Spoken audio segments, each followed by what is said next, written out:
بسم اللہ الرحمن الرحیم۔ اس ویڈیو میں ہم آپ کو بتائیں گے کہ کوئی بھی چیز اگر اس کا محافظ خدا کو قرار دیا جائے تو خداوند عالم بہترین حفاظت کرنے والا ہے۔ ایک اعرابی اونٹ پر سوار ہو کر مکہ آیا۔ جیسے ہی مسجد الحرام کے قریب پہنچا تو وہ اونٹ سے اترا اور اس نے آسمان کی جانب دیکھ کر کہا، پروردگار، یہ اونٹ اور جو کچھ اس پر سامان ہے وہ تیری امانت ہے، اور تجھ سے میں درخواست کرتا ہوں کہ میری امانت کی حفاظت کرنا۔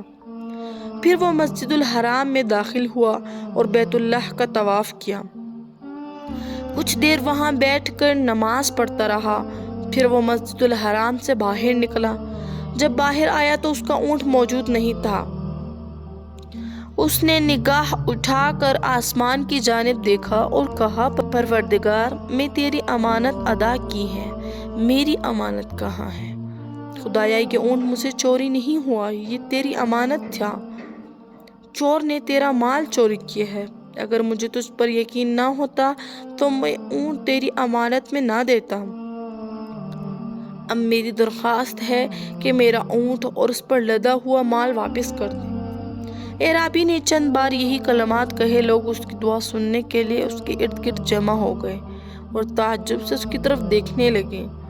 ابھی تھوڑی ہی دیر گزری تھی کہ لوگوں نے دیکھا کہ ایک شخص پیدل چلا آ رہا تھا۔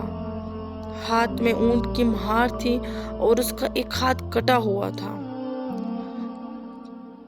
جس سے خون رس رہا تھا۔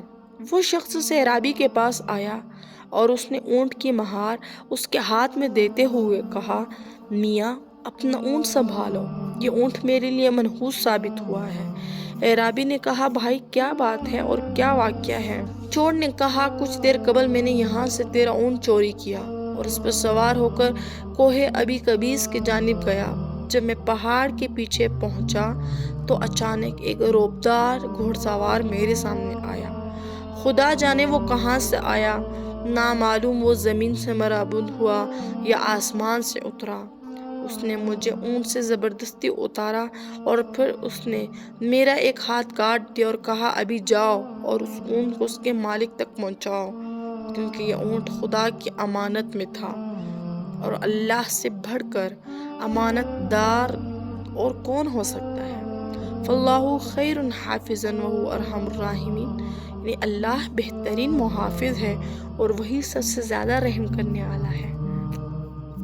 بس آج بھی اگر کسی چیز کا خوف ہو، گھر والوں کی عزت کا یا اپنے جان و مال کا، یا کسی قسم کا خطرہ محسوس ہو، تو اپنی اس امانت کو، اپنی اس مال کو، اپنی اس چیز کو خدا کی حفاظت میں دے دیا کریں، پھر کسی قسم کی پریشانی نہیں ہوگی۔